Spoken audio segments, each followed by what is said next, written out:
News top 9ಗೆ ಸ್ವಾಗತ. ನಾನು ಸೌಮ್ಯ ಹೆಗಡೆ.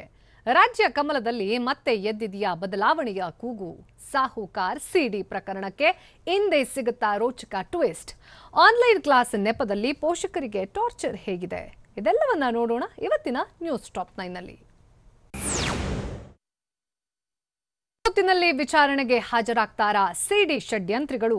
ಸಾಹುಕಾರ್ ಸಿಡಿ ಪ್ರಕರಣಕ್ಕೆ ಇಂದೇ ಸಿಗುತ್ತಾ ರೋಚಕ ಟ್ವಿಸ್ಟ್. ಸಿಡಿ ಗೇಡಿಗಳು ಬಾಯ್ಬಿಟ್ರೆ ಯಾರಿಗೆ ಸಂಕಷ್ಟ, ನೋಡೋಣ ಸಿಡಿ ಶಿಕಾರಿ ನ್ಯೂಸ್ ಟಾಪ್ 9ನಲ್ಲಿ. ಸಾಹುಕಾರ್ ಸಿಡಿ ಪ್ರಕರಣಕ್ಕೆ ಇಂದು ರೋಚಕ ಟ್ವಿಸ್ಟ್ ಸಿಗಲಿದೆ. ಕೆಲವೇ ಕ್ಷಣಗಳಲ್ಲಿ ಎಸ್ಐಟಿ ಎದುರು ಆರೋಪಿಗಳು ಪ್ರತ್ಯಕ್ಷರಾಗುವ ಸಾಧ್ಯತೆ ಇದು. ಸಿಡಿಗೇಡಿಗಳು ಬಾಯಿ ಬಿಟ್ರೆ ಹಲವರಿಗೆ ಸಂಕಷ್ಟ ಎದುರಾಗಲಿದೆ. ಎಸ್ಐಟಿ ವಿಚಾರಣೆಯಲ್ಲಿ ಹಲವು ಸಂಗತಿಗಳು ಬಯಲಾಗಲಿದ್ದು, ರಮೇಶ್ ಜಾರಕಿಹೊಳಿ ಯುವತಿ ಸೂತ್ರಧಾರರ ಪೈಕಿ ಯಾರಿಗೆ ಕಂಟಕ ಅನ್ನೋದು ಕುತೂಹಲ ಮೂಡಿಸಿದೆ. ಹಲವು ಆಯಾಮಗಳಲ್ಲಿ ಎಸ್ಐಟಿ ಆರೋಪಿಗಳನ್ನ ವಿಚಾರಣೆ ಮಾಡಲಿದೆ.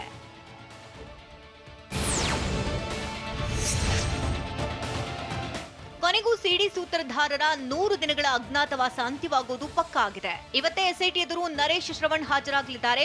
3 ತಿಂಗಳ ಬಳಿಕ ಸಿಡಿಗೇಡಿಗಳು ಪ್ರತ್ಯಕ್ಷರಾಗಲಿದ್ದಾರೆ. ಹೀಗಾಗಿ ಸಿಡಿ ಸೂತ್ರಧಾರರ ವಿಚಾರಣೆಗೆ ಎಸ್ಐಟಿ ಟೀಮ್ ಫುಲ್ ರೆಡಿಯಾಗಿದ್ದು, ಷರತ್ತುಬದ್ಧ ಜಾಮೀನು ಬಳಿಕ ಸೂತ್ರಧಾರರು ಹೊರಬರಲಿದ್ದಾರೆ. ಸಾಹುಕಾರ್ ಸಿಡಿ ಪ್ರಕರಣಕ್ಕೆ ಇಂದೇ ನಿರ್ಣಾಯಕ ದಿನವಾಗಿದೆ.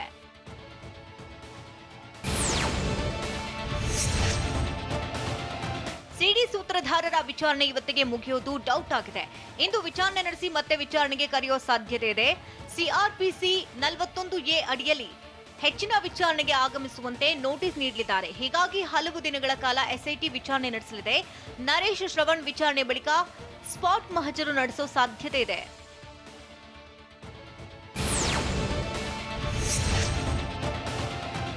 ರಮೇಶ್ ಜಾರಕಿಹೊಳಿಯನ್ನ ಸಿಲುಕಿಸಲು ಆರೋಪಿಗಳು ಮೆಗಾ ಪ್ಲಾನ್ ಮಾಡಿದ್ರು.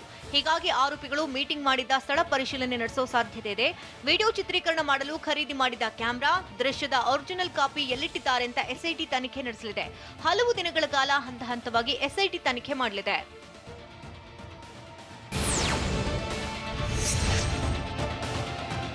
ಬಂಧನದ ಅವಶ್ಯಕತೆ ಇದ್ದಲ್ಲಿ ಸಿಡಿ ಕೇಸ್ನ ಆರೋಪಿಗಳಾದ ನರೇಶ್ ಶ್ರವಣನ್ನ ಬಂಧಿಸಬಹುದು ಅಂತ ಕೋರ್ಟ್ ಹೇಳಿದೆ. ಆದರೆ ಎಸ್ಐಟಿ ಅಧಿಕಾರಿಗಳು ಆರೋಪಿಗಳನ್ನ ಇಂದೇ ಬಂಧಿಸುವುದು ಡೌಟ್ ಆಗಿದೆ. ಎಸ್ಐಟಿ ಟೀಮ್ ಇವತ್ತೇ ಬಂಧನದ ಅಸ್ತ್ರವನ್ನ ಪ್ರಯೋಗಿಸಲ್ಲ ಅಂತ ಹೇಳಲಾಗ್ತಿದೆ. ಇಂದು ಕೇವಲ ವಿಚಾರಣೆ ನಡೆಸಲಿರತಕ್ಕಂಥ ಎಸ್ಐಟಿ ಅಧಿಕಾರಿಗಳು ಸರಿಯಾದ ಉತ್ತರ ಕೊಡದೆ ಹೋದ್ರೆ, ತನಿಖೆಗೆ ಸಹಕರಿಸದಿದ್ರೆ ಬಂಧಿಸುವ ಸಾಧ್ಯತೆಗಳಿವೆ.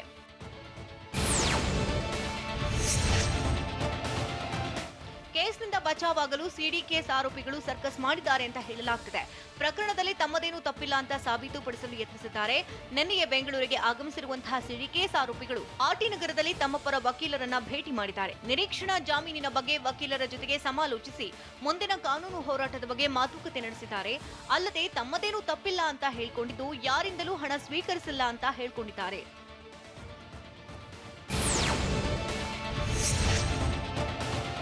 ನಿನ್ನೆಯೇ ಎಸ್ಐಟಿ ಎದುರು ಹಾಜರಾಗಲು ಆರೋಪಿಗಳು ಪ್ಲಾನ್ ಮಾಡಿದ್ರು. ತನಿಖಾಧಿಕಾರಿಗಳ ಎದುರು ಹಾಜರಾಗುವ ನಿಟ್ಟಿನಲ್ಲಿ ಶರಣ್ ನರೇಶ್ ಗೌಡ ಎಸ್ಐಟಿ ಪೊಲೀಸರನ್ನ ಸಂಪರ್ಕ ಮಾಡಿದ್ರು. ಆದ್ರೆ ಇಂದು ಹಾಜರಾಗಿ ಅಂತ ಎಸ್ಐಟಿ ಅಧಿಕಾರಿಗಳು ತಿಳಿಸಿದ್ರು. ತಾವು ಸೂಚಿಸಿದ ಸ್ಥಳಕ್ಕೆ ಹಾಜರಾಗಲು ಆರೋಪಿಗಳಿಗೆ ಸಂದೇಶ ರವಾನಿಸಿದ್ರು.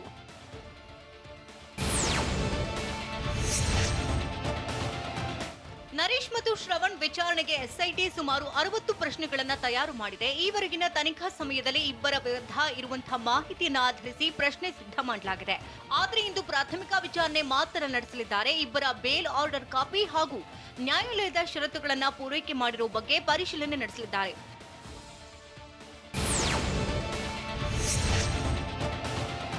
ಆರೋಪಿಗಳ ಪ್ರಾಥಮಿಕ ಮಾಹಿತಿ ಕಲೆ ಹಾಕಿ ಬಳಿಕ ಸಿಡಿ ಹಾಗೂ ರಮೇಶ್ ವಿಚಾರಕ್ಕೆ ವಿಶೇಷ ತನಿಖಾ ದಳದ ಅಧಿಕಾರಿಗಳು ಎಂಟ್ರಿ ಕೊಡಲಿದ್ದಾರೆ.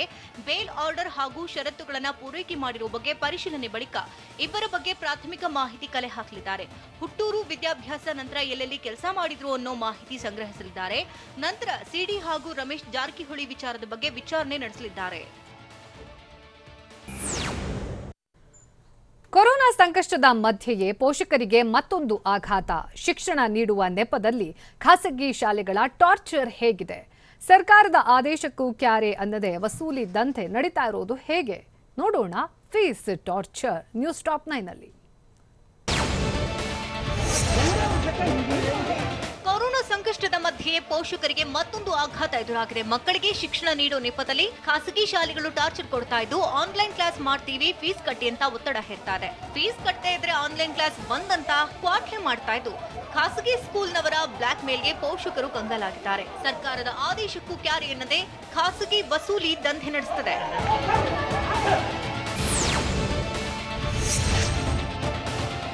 ಶೈಕ್ಷಣಿಕ ವರ್ಷ ಘೋಷಣೆ ಬೆನ್ನಲ್ಲೇ ಖಾಸಗಿ ಶಾಲೆಗಳು ಫೀಸ್ಗಾಗಿ ಬ್ಲಾಕ್ ಮೇಲ್ ಮಾಡ್ತಿವೆ.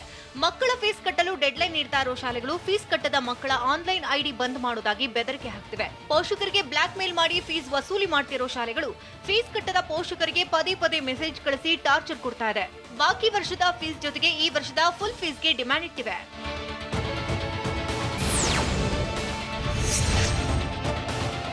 ಕೋವಿಡ್ ಸಂಕಷ್ಟದಲ್ಲೂ ಖಾಸಗಿ ಶಾಲೆಗಳು ಹಗಲು ದರೋಡೆ ಮಾಡ್ತಾ ಇದೆ. ಮನಸು ಇಚ್ಛೆ ಫೀಸ್ ಹೆಚ್ಚಳ ಮಾಡಿದ್ದು ಪೋಷಕರು ಕಂಗಾಲಾಗಿದ್ದಾರೆ. ಕಳೆದ ವರ್ಷಕ್ಕಿಂತ -20% ಶಾಲಾ ಫೀಸ್ ಹೈಕ್ ಆಗಿದೆ. ಶಾಲೆಗಳ ಫೀಸ್ ಹೆಚ್ಚಳದಿಂದ ಪೋಷಕರಿಗೆ ಫುಲ್ ಟೆನ್ಷನ್ ಶುರುವಾಗಿದೆ.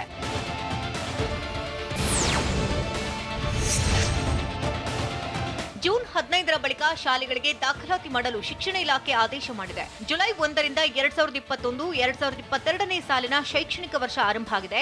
ಆದರೆ ಸರ್ಕಾರದ ಆದೇಶ ಧಿಕ್ಕರಿಸಿ ಖಾಸಗಿ ಶಾಲೆಗಳು ದಾಖಲಾತಿ ಶುರು ಮಾಡಿದ್ದು, ದಾಖಲಾತಿ ಜೊತೆಗೆ ಆನ್ಲೈನ್ ಕ್ಲಾಸ್ ಶುರು ಮಾಡಿ ಫೀಸ್ಗೆ ಡಿಮ್ಯಾಂಡ್ ಇಟ್ಟಿವೆ.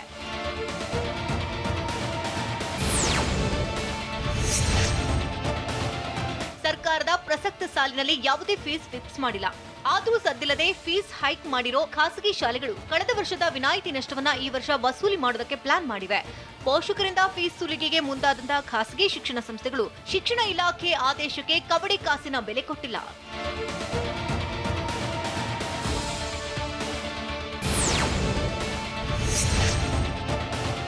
ಫೀಸ್ ವಸೂಲಾತಿಗಾಗಿ ಖಾಸಗಿ ಶಿಕ್ಷಣ ಸಂಸ್ಥೆಗಳು ಅಡ್ಡದಾರಿ ಹಿಡಿದಿವೆ. ಬೆಂಗಳೂರಿನ ರಾಜಾಜಿನಗರದ ಶ್ರೀ ವಾಣಿ ಸ್ಕೂಲ್, ಮಂಗೋಲಿಯ ಪಬ್ಲಿಕ್ ಸ್ಕೂಲ್, ರಾಜಾಜಿನಗರ ಹಾಗೂ ಮಹಾಲಕ್ಷ್ಮಿ ಲೇಔಟ್ನ ಚೈತನ್ಯ ಟೆಕ್ನೋ ಶಾಲೆ, ಮಾರತ್ಹಳ್ಳಿಯ ವೆಬ್ಗಯಾ ಶಾಲೆ, ನಂದಿನಿ ಲೇಔಟ್ನ ಪ್ರೆಸಿಡೆನ್ಸಿ ಸ್ಕೂಲ್, ಕಲ್ಕೆರೆಯ ಎನ್ಪಿಎಸ್ ಪಬ್ಲಿಕ್ ಸ್ಕೂಲ್ ಸೇರಿದಂತೆ ಅನೇಕ ಶಾಲೆಗಳು ಫೀಸ್ ವಸೂಲಿ ಮಾಡ್ತಿವೆ. ಕಳೆದ ವರ್ಷ 1.35 ಲಕ್ಷ ಇದ್ದಂತಹ ಶುಲ್ಕವನ್ನ ಈ ಬಾರಿ 1.45 ಲಕ್ಷಕ್ಕೆ ಹೆಚ್ಚಿಸಿವೆ. ಹೀಗಾಗಿ 300ಕ್ಕೂ ಹೆಚ್ಚು ಪೋಷಕರು ತೀವ್ರ ವಿರೋಧ ವ್ಯಕ್ತಪಡಿಸಿದ್ದಾರೆ. ಹಣಕ್ಕಾಗಿ ಶಾಲೆಗಳು ಪೋಷಕರ ಪ್ರಾಣ ಹಿಂಡ್ತಾ ಇದ್ರು ಕೂಡ ಸಚಿವರು ಮಾತ್ರ ಸೈಲೆಂಟ್ ಆಗಿದ್ದಾರೆ. ಖಾಸಗಿ ಶಾಲೆಗಳ ಫೀಸ್ ಸುಲಿಗೆ ವಿರುದ್ಧ ಚಕಾರ ಎತ್ತಲು ನಿರಾಕರಿಸುತ್ತಿದ್ದಾರೆ. ಖಾಸಗಿ ಶಾಲೆಗಳ ವಿರುದ್ಧ ಮಾತನಾಡದಂತಹ ಸಚಿವ ಸುರೇಶ್ ಕುಮಾರ್, ಪೋಷಕರು ಖಾಸಗಿ ಶಾಲೆಗಳ ನಡುವೆ ಸಂಧಾನಕ್ಕೂ ಮುಂದಾಗ್ತಿಲ್ಲ. ಕೋರ್ಟ್ನಲ್ಲಿ ಫೀಸ್ ಕೇಸ್ ಇದೆ ಅಂತ ನುಣುಚಿಕೊಳ್ಳೋದಕ್ಕೆ ಪ್ರಯತ್ನ ಮಾಡ್ತಿದ್ದು, ಕೋರ್ಟ್ ತೀರ್ಪಿನವರೆಗೂ ಫೀಸ್ಗೆ ಪೀಡಿಸದಂತೆ ಆದೇಶಿಸಲು ಹಿಂದೇಟು ಹಾಕ್ತಿದ್ದಾರೆ.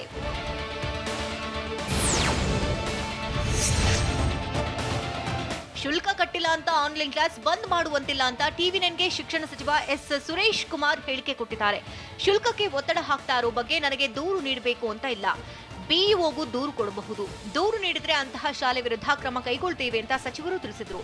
ಇನ್ನು ಬಡ್ಡಿಗೆ ಹಣ ಪಡೆದು ಶುಲ್ಕ ಕಟ್ಟಲು ಒತ್ತಡ ಹಾಕಿದ ಆರೋಪಕ್ಕೆ ಪ್ರತಿಕ್ರಿಯಿಸಿದ ಅವರು, ಈ ಬಗ್ಗೆ ಯಾವುದೇ ಶಾಲೆಯ ವಿರುದ್ಧ ನನಗೆ ದೂರು ಬಂದಿಲ್ಲ ಅಂತ ಸ್ಪಷ್ಟಪಡಿಸಿದರು.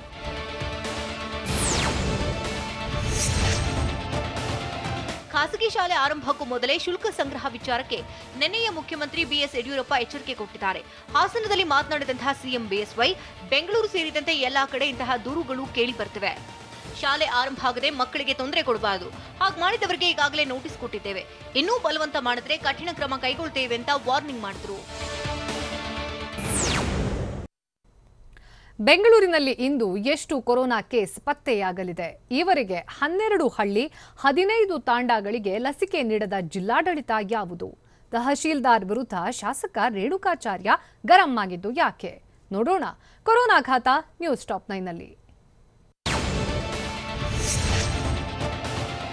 ಬೆಂಗಳೂರಿನಲ್ಲಿ ದಿನೇ ದಿನೇ ಕೋವಿಡ್ ಅಬ್ಬರ ಇಳಿಕೆಯಾಗ್ತಾ ಇದ್ದು, ಇಂದು 1746 ಕೋವಿಡ್ ಕೇಸ್ಗಳು ಪತ್ತೆಯಾಗುವ ಸಾಧ್ಯತೆಗಳಿವೆ. ಮೊನ್ನೆ ಬೆಂಗಳೂರಿನಲ್ಲಿ 2023 ಪ್ರಕರಣಗಳು ಪತ್ತೆಯಾಗಿತ್ತು. ನಿನ್ನೆ 1115 ಪಾಸಿಟಿವ್ ಪ್ರಕರಣಗಳು ದಾಖಲಾಗಿತ್ತು.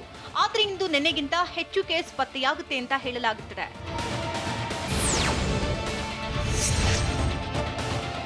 ಕಲಬುರಗಿ ಜಿಲ್ಲಾಡಳಿತ 12 ಹಳ್ಳಿಗಳು 15 ತಾಂಡಾಗಳಲ್ಲಿ ಈವರೆಗೆ ಒಬ್ಬರಿಗೂ ಲಸಿಕೆ ನೀಡಿಲ್ಲ.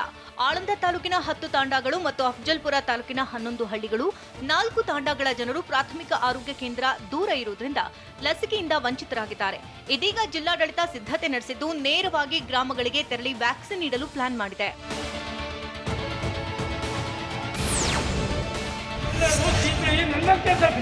ತಹಶೀಲ್ದಾರ್ ವಿರುದ್ಧ ಶಾಸಕ ರೇಣುಕಾಚಾರ್ಯ ಆಕ್ರೋಶ ವ್ಯಕ್ತಪಡಿಸಿದ್ದಾರೆ. ದಾವಣಗೆರೆ ಜಿಲ್ಲೆಯ ಹೊನ್ನಾಳಿ ತಾಲೂಕಿನ ಅರಬಗಟ್ಟೆ ಕೋವಿಡ್ ಕೇರ್ ಸೆಂಟರ್ನಲ್ಲಿ ಹೋಮ ಮಾಡಿದ್ರಿಂದ ಕೋವಿಡ್ ಕೇರ್ ಸೆಂಟರ್ಗೆ ತಹಶೀಲ್ದಾರ್ ಭೇಟಿಯನ್ನ ಕೊಟ್ಟರು. ಈ ವೇಳೆ ಕೇಸ್ ದಾಖಲಿಸಲು ಮುಂದಾಗಿದ್ದು ತಹಶೀಲ್ದಾರ್ ವಿರುದ್ಧ ಶಾಸಕ ರೇಣುಕಾಚಾರ್ಯ ಆಕ್ರೋಶಗೊಂಡಿದ್ರು. ನಾನು ಜನರ ಒಳಿತಿಗಾಗಿ ಹೋಮವನ್ನ ಮಾಡಿದ್ದೇನೆ. ಮಾಜಿ ಶಾಸಕರ ಕುಮ್ಮಕ್ಕಿನಿಂದ ಈ ರೀತಿ ಮಾಡ್ತಿದ್ದಾರೆ. ನಾನು ಇಲ್ಲೇ ಮಣ್ಣಾದ್ರೂ ಕೋವಿಡ್ ಸೆಂಟರ್ ಬಿಟ್ಟೋಗೋದಿಲ್ಲ ಅಂತ ಗರಂ ಆದ್ರು. ಮಂಡ್ಯದಲ್ಲಿ ಮತ್ತೆ 4 ಬ್ಲಾಕ್ ಫಂಗಸ್ ಪತ್ತೆಯಾಗಿದ್ದು ಜಿಲ್ಲೆಯಲ್ಲಿ ಒಟ್ಟು 13 ಜನರಲ್ಲಿ ಸೋಂಕು ದೃಢಪಟ್ಟಿದೆ. ಜಿಲ್ಲೆಯಲ್ಲಿ ಈವರೆಗೆ 2 ಬ್ಲಾಕ್ ಫಂಗಸ್ನಿಂದ ಮೃತಪಟ್ಟಿದ್ದು ಓರ್ವ ರೋಗಿ ಮಾತ್ರ ಗುಣಮುಖರಾಗಿದ್ದಾರೆ.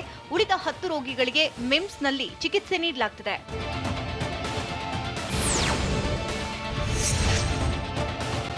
ಕೊರೋನಾ ಕಡಿಮೆಯಾಗ್ತಾ ಇದ್ದಂತೆ ಕಲಬುರಗಿ ಜಿಲ್ಲೆಯಲ್ಲಿ ಕರಿಮಾರಿ ಆರ್ಭಟ ಹೆಚ್ಚಾಗ್ತಾ ಇದ್ದು 140 ಜನರಲ್ಲಿ ಬ್ಲಾಕ್ ಫಂಗಸ್ ಪತ್ತೆಯಾಗಿದೆ. ಶಂಕಿತ ಬ್ಲಾಕ್ ಫಂಗಸ್ಗೆ ಜಿಲ್ಲೆಯಲ್ಲಿ 17 ಜನ ಬಲಿಯಾಗಿದ್ದು ಮಹಿಳೆಯರಿಗಿಂತ ಪುರುಷರಲ್ಲೇ ಹೆಚ್ಚು ಕಾಡ್ತಾ ಇದೆ. 140 ಕೇಸ್ ಪೈಕಿ 100 ಪುರುಷರಿಗೆ ಬ್ಲಾಕ್ ಫಂಗಸ್ ಪತ್ತೆಯಾಗಿದ್ದು ಜಿಲ್ಲೆಯಲ್ಲಿ 59 ರೋಗಿಗಳು ಗುಣಮುಖರಾಗಿ ಡಿಸ್ಚಾರ್ಜ್ ಆಗಿದ್ದಾರೆ.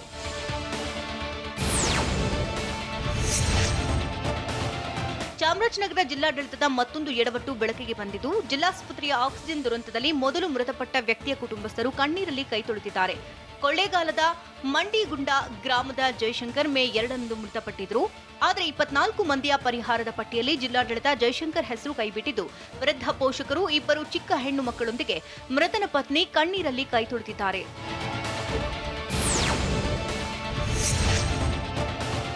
ವಿಜಯಪುರದಲ್ಲಿ ಕೊರೋನಾಗೆ ಬಲಿಯಾದವರ ಅಸ್ಥಿ ಕೇಳೋರೇ ಇಲ್ಲದಂತಾಗಿದೆ. ಕೋವಿಡ್ ಕಾರಣಕ್ಕೆ ಚಿತಾಭಸ್ಮ ಪಡೆದು ವಿಧಿವಿಧಾನ ನೆರವೇರಿಸಲು ಕುಟುಂಬಸ್ಥರು ಹಿಂದೇಟು ಹಾಕಿದ್ದಾರೆ. ಹೀಗಾಗಿ 50ಕ್ಕೂ ಹೆಚ್ಚಿನ ಚಿತಾಭಸ್ಮಗಳಿಗೆ ಸಾಮೂಹಿಕ ವಿಧಿವಿಧಾನ ನೆರವೇರಿಸಲು ಸಜ್ಜಾಗಿದ್ದಾರೆ. ಕೆಲ ಸಂಘಟನೆ ಹಾಗೂ ಸ್ಮಶಾನ ಸಿಬ್ಬಂದಿಯೇ ಸಾಮೂಹಿಕ ಅಂತಿಮ ವಿಧಿವಿಧಾನ ನೆರವೇರಿಸಲಿದ್ದಾರೆ.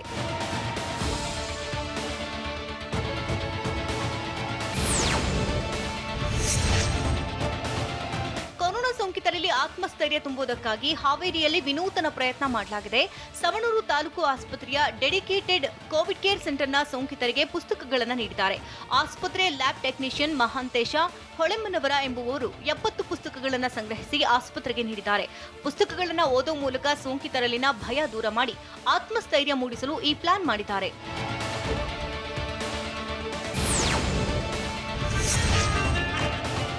ಕೋವಿಡ್ ಕೇರ್ ಸೆಂಟರ್ನಲ್ಲಿ ಚಿಕ್ಕಮಗಳೂರು ಜಿಲ್ಲೆಯ ತರೀಕೆರೆ ಶಾಸಕ ಡಿಎಸ್ ಸುರೇಶ್ ಸೋಂಕಿತ ಬಾಲಕಿ ಜೊತೆ ಡ್ಯಾನ್ಸ್ ಮಾಡಿದ್ದಾರೆ. ತರೀಕೆರೆ ತಾಲೂಕಿನ ಬಾವಿಕೆರೆ ಗ್ರಾಮದ ಕೇರ್ ಸೆಂಟರ್ನಲ್ಲಿ ಸೋಂಕಿತರಿಗೆ ಧೈರ್ಯ ತುಂಬಲು ರಸಮಂಜರಿ ಕಾರ್ಯಕ್ರಮ ಆಯೋಜಿಸಲಾಗಿತ್ತು. ಈ ವೇಳೆ ಹಾಡು ಹಾಡುತ್ತಾ ಬಾಲಕಿ ಜೊತೆ ಶಾಸಕ ಡಿಎಸ್ ಸುರೇಶ್ ನೃತ್ಯ ಮಾಡಿದರು. ಶಾಸಕರಿಗೆ ಅಧಿಕಾರಿಗಳು ಸಾಥ್ ಕೊಟ್ಟರು.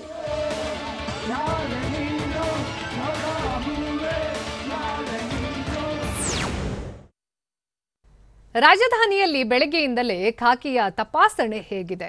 ಅನ್ಲಾಕ್ ರೀತಿಯಲ್ಲಿ ಬೆಂಗಳೂರಿನಲ್ಲಿ ಜನರು ವರ್ತನೆ ತೋರಿಸ್ತಾ ಇರೋದು ಯಾಕೆ? ಶತಕ ಬಾರಿಸಿರೋ ಪೆಟ್ರೋಲ್ ರೇಟ್ ವಿರುದ್ಧ ಕಾಂಗ್ರೆಸ್ ಪ್ರೊಟೆಸ್ಟ್ ಹೇಗಿದೆ ನೋಡೋಣ ಬೆಂಗಳೂರು ನ್ಯೂಸ್ ಟಾಪ್ 9ನಲ್ಲಿ. ಕೊರೋನಾ ಸೋಂಕಿಗೆ ಉಸಿರು ಚೆಲ್ಲಿರೋ ದಲಿತ ಕವಿ ಸಿದ್ದಲಿಂಗಯ್ಯ ಪಾರ್ಥಿವ ಶರೀರದ ಅಂತ್ಯಕ್ರಿಯೆ ಮಧ್ಯಾಹ್ನ 12:30ಕ್ಕೆ ನೆರವೇರಲಿದೆ. ಮಣಿಪಾಲ್ ಆಸ್ಪತ್ರೆಯಿಂದ ರಾಜರಾಜೇಶ್ವರಿ ನಗರ ಸ್ವಗೃಹಕ್ಕೆ ತಂದ ಬಳಿಕ ಪಾರ್ಥಿವ ಶರೀರದ ದರ್ಶನಕ್ಕೆ ವ್ಯವಸ್ಥೆ ಮಾಡಲಾಯಿತು. ಹೀಗಾಗಿ ಸಾಹಿತಿ ಸಿದ್ದಲಿಂಗಯ್ಯ ಮನೆ ಬಳಿ ಪೊಲೀಸ್ ಭದ್ರತೆ ಕಲ್ಪಿಸಲಾಗಿತ್ತು. ಅಂಬೇಡ್ಕರ್ ಅಧ್ಯಯನ ಭವನದಲ್ಲಿ ಪಾರ್ಥಿವ ಶರೀರದ ಸಾರ್ವಜನಿಕ ದರ್ಶನದ ನಂತರ ಬೌದ್ಧ ಧರ್ಮದ ವಿಧಿ ವಿಧಾನದ ಪ್ರಕಾರ ಅಂತ್ಯ ಸಂಸ್ಕಾರ ನೆರವೇರಲಿದೆ.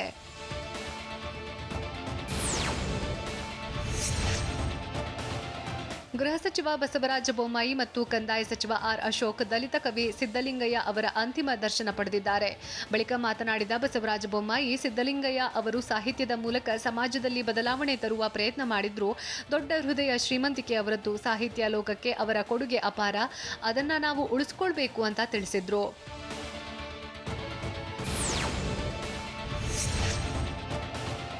ಬೆಳಗ್ಗೆಯಿಂದಲೇ ಫೀಲ್ಡ್ಗೆ ಇಳಿದಿರೋ ಪೊಲೀಸರು ಮೈಸೂರು ರೋಡ್ನಲ್ಲಿ ತಪಾಸಣೆ ನಡೆಸಿದ್ರು. ಕಾರು, ಬೈಕ್ ತಡೆದು ಚೆಕ್ ಮಾಡಿದ ಪೊಲೀಸರು ಅನಗತ್ಯವಾಗಿ ಸಂಚಾರ ಮಾಡ್ತಾ ಇದ್ದ ಕೆಲ ವಾಹನಗಳನ್ನ ಸೀಸ್ ಮಾಡಿದ್ದಾರೆ. ಅಂತರ್ ಜಿಲ್ಲಾ ಪ್ರವಾಸಕ್ಕೆ ಅನುಮತಿ ಇಲ್ಲ ಅಂತ 6 ಜನ ಮಂಡ್ಯಕ್ಕೆ ತೆರಳುತ್ತಾ ಇದ್ದ ಕಾರನ್ನ ಜಪ್ತಿ ಮಾಡಿದ ಪೊಲೀಸರು ಕೆಂಗೇರಿ ಠಾಣೆಗೆ ಒಯ್ದ್ರು. ಇನ್ನು ಹೆಚ್ಚಿನ ಸಂಖ್ಯೆಯಲ್ಲಿ ಕಾರು, ಬೈಕ್ಗಳು ರಸ್ತೆಗೆ ಇಳಿದಿದ್ರಿಂದ ಎಲ್ಲಾ ತಪಾಸಣೆ ಮಾಡೋಕೆ ಖಾಕಿ ಟೀಮ್ ಸಾಹಸ ಪಡ್ತು.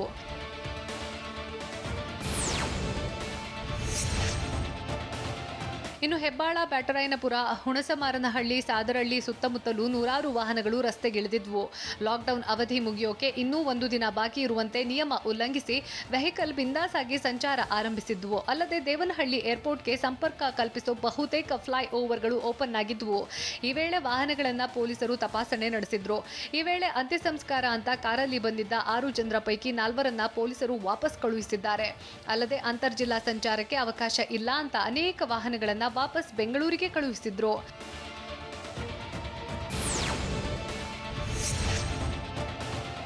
ತುಮಕೂರು ಬೆಂಗಳೂರು ರಸ್ತೆಯಲ್ಲಿ ಹೆಚ್ಚು ವಾಹನಗಳು ರಸ್ತೆಗಿಳಿದಿದ್ವು. ಹೀಗಾಗಿ 8ನೇ ಮೈಲಿ, ಜಾಲಹಳ್ಳಿ ಜಂಕ್ಷನ್ ಸುತ್ತಮುತ್ತಲಿನ ಏರಿಯಾದಲ್ಲಿ ಫುಲ್ ಟ್ರಾಫಿಕ್ ಜಾಮ್ ಉಂಟಾಗಿತ್ತು. ಅನ್ಲಾಕ್ಗೂ ಮುನ್ನವೇ ನಗರದಲ್ಲಿ ವಾಹನಗಳ ಭರಾಟೆ ಜೋರಾಗಿದ್ದು, ಅಗತ್ಯ ವಸ್ತು ಖರೀದಿ ನೆಪದಲ್ಲಿ ಜನ ಹೊರಗಡೆ ಬರ್ತಾ ಇರೋದು ಸಾಮಾನ್ಯವಾಗ್ಬಿಟ್ಟಿದೆ. ಸರ್ಕಾರ ನೀಡ್ತಾ ಇರೋ ವಿನಾಯಿತಿಯನ್ನ ಜನ ದುರ್ಬಳಕೆ ಮಾಡಿಕೊಳ್ತಾ ಇರೋದು ಕಂಡುಬಂತು.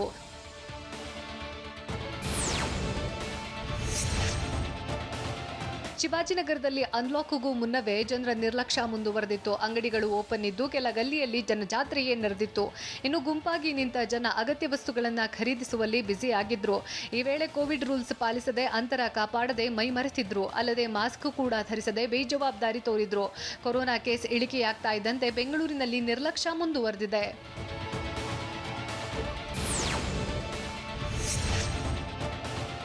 ಕೆಆರ್ ಮಾರ್ಕೆಟ್ನಲ್ಲಿ ವ್ಯಾಪಾರ ವಹಿವಾಟು ಭರ್ಜರಿಯಾಗಿ ನಡೀತಾ ಇತ್ತು. ಬೆಳಬೆಳಗ್ಗೆ ಮಾರುಕಟ್ಟೆಯತ್ತ ಬಂದ ಸಿಟಿ ಮಂದಿ ತರಕಾರಿ, ಹಣ್ಣು, ಹೂ ಸೇರಿದಂತೆ ಅಗತ್ಯ ವಸ್ತುವನ್ನ ಕೊಳ್ಳೋಕೆ ಮುಗಿಬಿದ್ದಿದ್ರು. ವಸ್ತುಗಳ ಖರೀದಿಗೆ 10 ಗಂಟೆವರೆಗೆ ಮಾತ್ರ ಅವಕಾಶವಿರೋದ್ರಿಂದ ಲಘುವಗನೆ ವಸ್ತುಗಳನ್ನ ಕೊಂಡುಕೊಂಡು ಮನೆ ಕಡೆ ಹೆಜ್ಜೆ ಹಾಕ್ತಾ ಇದ್ರು.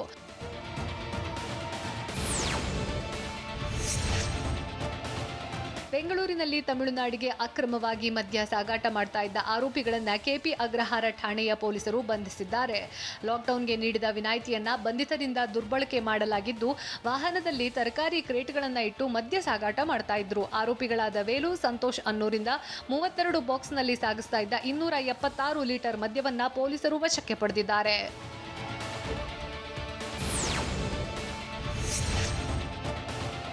ಬೆಂಗಳೂರು ಗ್ರಾಮಾಂತರ ಜಿಲ್ಲೆ ನೆಲಮಂಗಲ ತಾಲೂಕಿನ ಕೆಲ ಪೆಟ್ರೋಲ್ ಬಂಕ್ಗಳ ಮುಂದೆ ಕಾಂಗ್ರೆಸ್ ಕಾರ್ಯಕರ್ತರು ಧರಣಿ ನಡೆಸಿದ್ದಾರೆ. ಪೆಟ್ರೋಲ್ ಬೆಲೆ 100 ಆಗಿರುವುದನ್ನ ಖಂಡಿಸಿದ್ದಾರೆ. ಕೇಂದ್ರ ಹಾಗೂ ರಾಜ್ಯ ಬಿಜೆಪಿ ಸರ್ಕಾರದ ವಿರುದ್ಧ ಧಿಕ್ಕಾರ ಕೂಗಿ ಆಕ್ರೋಶ ಹೊರಹಾಕಿದ್ದಾರೆ. 100 ನಾಟ್ ಔಟ್ ಅಂತ ಬಂಟಿಂಗ್ಸ್ ಬ್ಯಾಟ್ ಹಿಡಿದು ಪ್ರತಿಭಟನೆ ನಡೆಸಿದ್ದಾರೆ. ಎಳಿತಾ ಇರೋ ಬೈಕ್ ಮೇಲೆ ಕುಳಿತು ಮಾಜಿ ಸಚಿವ ಆಂಜನಮೂರ್ತಿ ಪ್ರೊಟೆಸ್ಟ್ ಮಾಡಿದ್ದಾರೆ. ಅಲ್ಲದೆ ತಟ್ಟೆ, ಲೋಟ ಬಡಿದು ಆಕ್ರೋಶ ಹೊರಹಾಕಿದ್ದಾರೆ.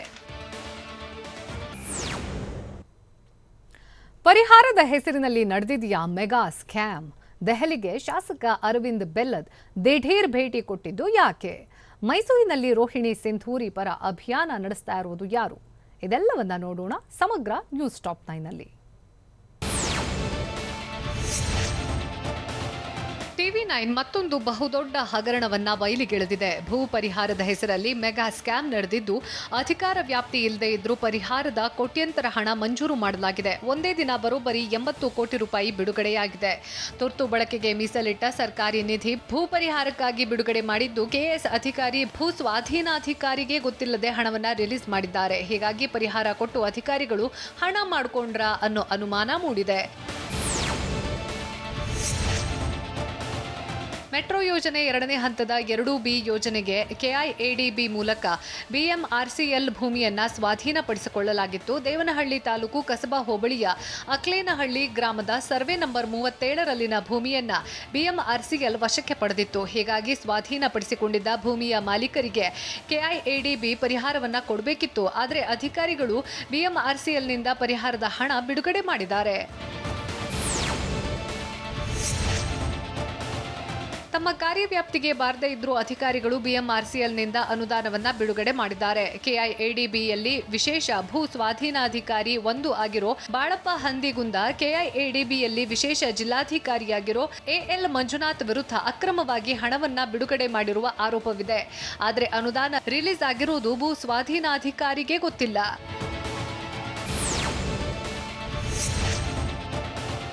ಕಾರ್ಯವ್ಯಾಪ್ತಿ ಮೀರಿದ್ದು ಮಾತ್ರವಲ್ಲದೆ ಒಂದೇ ದಿನದಲ್ಲಿ ಹಣವನ್ನ ರಿಲೀಸ್ ಮಾಡಲಾಗಿದೆ. ಒಂದೇ ದಿನದಲ್ಲಿ ಪರಿಹಾರವನ್ನ ಮಂಜೂರು ಮಾಡಿ ಅದೇ ದಿನ ಫಲಾನುಭವಿಗಳ ಅಕೌಂಟ್ಗೆ ದುಡ್ಡು ಹಾಕಲಾಗಿದೆ. ಜರೂರು ವೆಚ್ಚದ ಹೆಸರಿನಲ್ಲಿ 2 ಅಧಿಕಾರಿಗಳು ಕೋಟಿ ಹಣ ವರ್ಗಾವಣೆ ಮಾಡಿದ್ದು, ದುರುದ್ದೇಶದಿಂದಲೇ ಹಣ ವರ್ಗಾವಣೆ ಮಾಡಿದ್ದಾರೆ ಅನ್ನೋ ಆರೋಪ ಕೇಳಿಬಂದಿದೆ.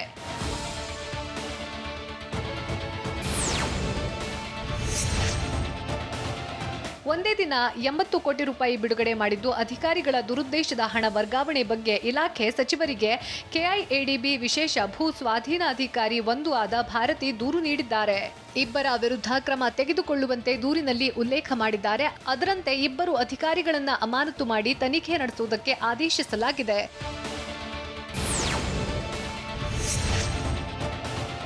ರಾಜ್ಯ ಬಿಜೆಪಿಯಲ್ಲಿ ನಾಯಕತ್ವ ಗೊಂದಲ ವಿಚಾರವಾಗಿ 2ನೇ ಬಾರಿಗೆ ದೆಹಲಿಯಲ್ಲಿ ಶಾಸಕ ಅರವಿಂದ್ ಬೆಲ್ಲದ್ ಭೇಟಿ ನೀಡಿದ್ದಾರೆ.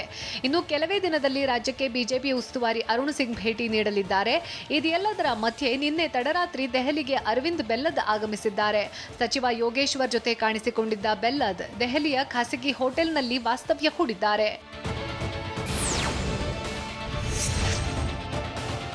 ಮೈಸೂರಿನಲ್ಲಿ ಐಎಎಸ್ ಅಧಿಕಾರಿ ರೋಹಿಣಿ ಸಿಂಧೂರಿ ಪರ ಆನ್ಲೈನ್ ಕ್ಯಾಂಪೇನ್ ಶುರುವಾಗಿದೆ.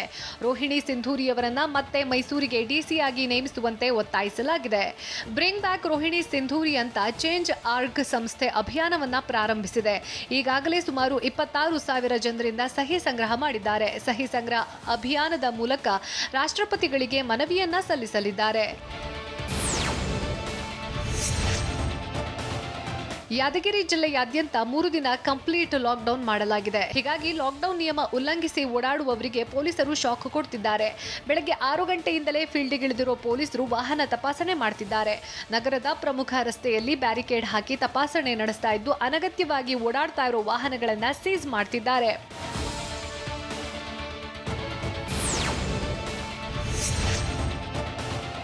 ಲಾಕ್ಡೌನ್ನಿಂದ ಟೊಮ್ಯಾಟೊ ಬೆಲೆ ಕುಸಿದಿದ್ದು ರೈತರು ಕಂಗಾಲಾಗಿದ್ದಾರೆ. 15 ಕೆಜಿ ಟೊಮ್ಯಾಟೊ ಬಾಕ್ಸ್ಗೆ ಕೇವಲ 50 ರೂಪಾಯಿ ಸಿಗ್ತಿದೆ.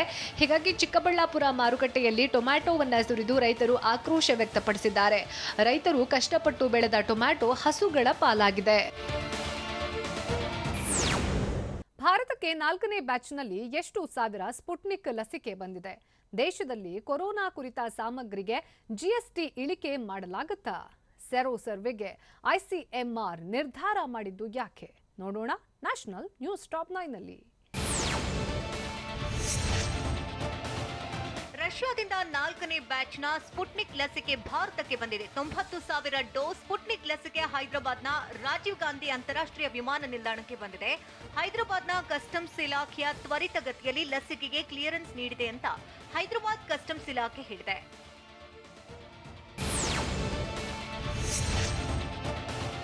ಇಂದು 44ನೇ ಜಿಎಸ್ಟಿ ಮಂಡಳಿಯ ಸಭೆ ನಡೀತಾ ಇದೆ. ಈ ಸಭೆಯಲ್ಲಿ ಕೊರೋನಾ ಸಾಮಗ್ರಿಗಳ ಮೇಲಿನ ಜಿಎಸ್ಟಿ ದರದ ಬಗ್ಗೆ ಚರ್ಚೆ ನಡೆಯಲಿದೆ. ಕಳೆದ ಸಭೆಯಲ್ಲಿ ಜಿಎಸ್ಟಿ ದರದ ಬಗ್ಗೆ ಶಿಫಾರಸು ಮಾಡಲು ಗ್ರೂಪ್ ಆಫ್ ಮಿನಿಸ್ಟರ್ಸ್ ರಚಿಸಲಾಗಿತ್ತು. ಜಿಒಎಂ ಜೂನ್ 8ರಂದೇ ಕೇಂದ್ರ ಹಣಕಾಸು ಇಲಾಖೆಗೆ ವರದಿ ಸಲ್ಲಿಸಿದೆ. ಇಂದಿನ ಸಭೆಯಲ್ಲಿ ಕೊರೋನಾ ಲಸಿಕೆಯ ಮೇಲಿನ ಜಿಎಸ್ಟಿಯಲ್ಲಿ ಯಾವುದೇ ಬದಲಾವಣೆ ಮಾಡುವುದಿಲ್ಲ. ಆದರೆ ಮೆಡಿಕಲ್ ಆಕ್ಸಿಜನ್, ಕಾನ್ಸಂಟ್ರೇಟೆಡ್ ವೆಂಟಿಲೇಟರ್ಗಳ ಮೇಲಿನ ಜಿಎಸ್ಟಿಯನ್ನ ತಾತ್ಕಾಲಿಕವಾಗಿ ಇಳಿಕೆ ಮಾಡುವ ಬಗ್ಗೆ ನಿರ್ಧಾರ ಕೈಗೊಳ್ಳಲಾಗಿದೆ.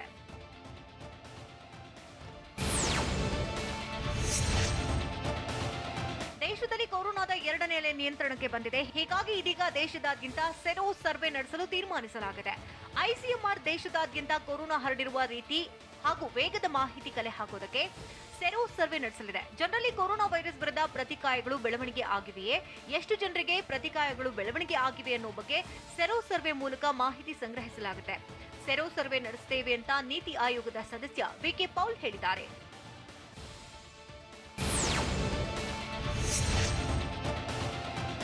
ಭಾರತ್ ಬಯೋಟೆಕ್ ಕಂಪನಿಯು ಕೋವ್ಯಾಕ್ಸಿನ್ ಲಸಿಕೆಯ 3ನೇ ಹಂತದ ಪ್ರಯೋಗದ ಫಲಿತಾಂಶವನ್ನು ಈವರೆಗೆ ಬಿಡುಗಡೆ ಮಾಡಿಲ್ಲ. ಇನ್ನು 7-8 ದಿನಗಳಲ್ಲಿ 3ನೇ ಹಂತದ ಪ್ರಯೋಗದ ಫಲಿತಾಂಶ ಬಿಡುಗಡೆ ಆಗಲಿದೆ ಅಂತ ಕೊರೋನಾ ಟಾಸ್ಕ್ ಫೋರ್ಸ್ ಮುಖ್ಯಸ್ಥ ವಿಕೆ ಪೌಲ್ ಹೇಳಿದ್ದಾರೆ. 3ನೇ ಹಂತದ ಪ್ರಯೋಗದ ಫಲಿತಾಂಶವನ್ನು ಭಾರತ್ ಬಯೋಟೆಕ್ ವಿಶ್ವ ಆರೋಗ್ಯ ಸಂಸ್ಥೆಗೆ ಸಲ್ಲಿಸಿದರೆ ಕೋವ್ಯಾಕ್ಸಿನ್ ಲಸಿಕೆಯ ತುರ್ತು ಬಳಕೆಗೆ ಅನುಮೋದನೆ ಸಿಗಲಿದೆ.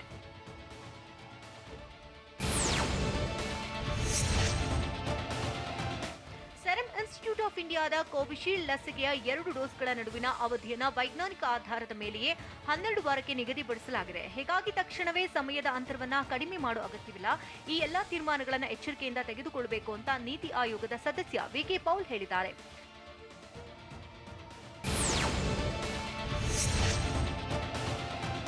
ಹೈದರಾಬಾದ್ನ ಭಾರತ್ ಬಯೋಟೆಕ್ ಕಂಪನಿಯ ಕೋವ್ಯಾಕ್ಸಿನ್ ಲಸಿಕೆಯ ತುರ್ತು ಬಳಕೆಗೆ ಅನುಮೋದನೆ ನೀಡಲು ಅಮೆರಿಕದ ಎಫ್ಡಿಎ ನಿರಾಕರಿಸಿದೆ. ಆದರೆ ಭಾರತ್ ಬಯೋಟೆಕ್ನಿಂದ ಹೆಚ್ಚಿನ ಮಾಹಿತಿಯನ್ನು ಎಫ್ಡಿಎ ಕೇಳಿದೆ.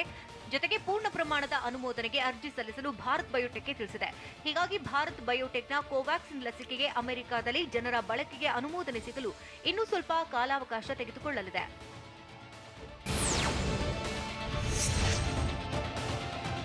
ಮೇ ತಿಂಗಳಿನಲ್ಲಿ ಖಾಸಗಿ ಆಸ್ಪತ್ರೆಗಳು ಕೊರೋನಾ ಲಸಿಕೆಯನ್ನು ನೇರವಾಗಿ ಲಸಿಕಾ ಕಂಪನಿಗಳಿಂದ ಖರೀದಿ ಮಾಡುವುದಕ್ಕೆ ಅವಕಾಶ ನೀಡಲಾಗಿತ್ತು. ಆದರೆ ದೇಶದ 9 ದೊಡ್ಡ ಖಾಸಗಿ ಆಸ್ಪತ್ರೆಗಳಿಗೆ ನಿಗದಿಯಾಗಿದ್ದಂತಹ ಲಸಿಕೆಯ ಪೈಕಿ 50% ಕೊರೋನಾ ಲಸಿಕೆಯನ್ನು ಖರೀದಿ ಮಾಡಿವೆ. ಇದರಿಂದಾಗಿ ದೇಶದ ಸಣ್ಣ ನಗರಗಳಲ್ಲಿರುವ ಸಣ್ಣ ಆಸ್ಪತ್ರೆಗಳಿಗೆ ಕೊರೋನಾ ಲಸಿಕೆಯ ಪೂರೈಕೆಯಾಗಿಲ್ಲ. ಇದರ ವಿರುದ್ಧ ಇದೀಗ ಸಣ್ಣ ಆಸ್ಪತ್ರೆಗಳು ದನಿ ಎತ್ತಿವೆ.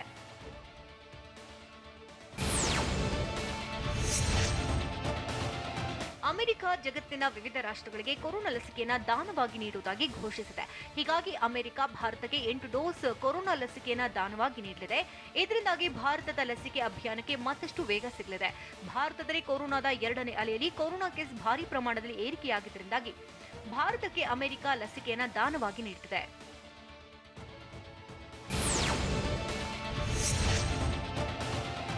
ಇಂದು ಮತ್ತೆ ನಾಳೆ ನಡೀತಾ ಇರುವ G7 ರಾಷ್ಟ್ರಗಳ ಸಮಾವೇಶದಲ್ಲಿ ಆಹ್ವಾನಿತರಾಗಿ ಭಾರತದ ಪ್ರಧಾನಿ ನರೇಂದ್ರ ಮೋದಿ ಭಾಗಿಯಾಗಲಿದ್ದಾರೆ. ಜಗತ್ತನ್ನ ಕೊರೋನಾ ಮುಕ್ತ ಮಾಡುವ ಬಗ್ಗೆ G7 ರಾಷ್ಟ್ರಗಳ ಸಮಾವೇಶದಲ್ಲಿ ಚರ್ಚೆ ನಡೆಯಲಿದೆ. ಇಂಗ್ಲೆಂಡ್ನ ಆಹ್ವಾನದ ಮೇರೆಗೆ ಪ್ರಧಾನಿ ನರೇಂದ್ರ ಮೋದಿ G7 ರಾಷ್ಟ್ರಗಳ ಸಮಾವೇಶದಲ್ಲಿ ವರ್ಚುವಲ್ ಆಗಿ ಭಾಗವಹಿಸುತ್ತಿದ್ದಾರೆ. ಇದು ಈ ಹೊತ್ತಿನ ನ್ಯೂಸ್ ಟಾಪ್ 9. ನಿರಂತರ ಸುದ್ದಿಗಾಗಿ ನೋಡ್ತಾ ಇರಿ TV9.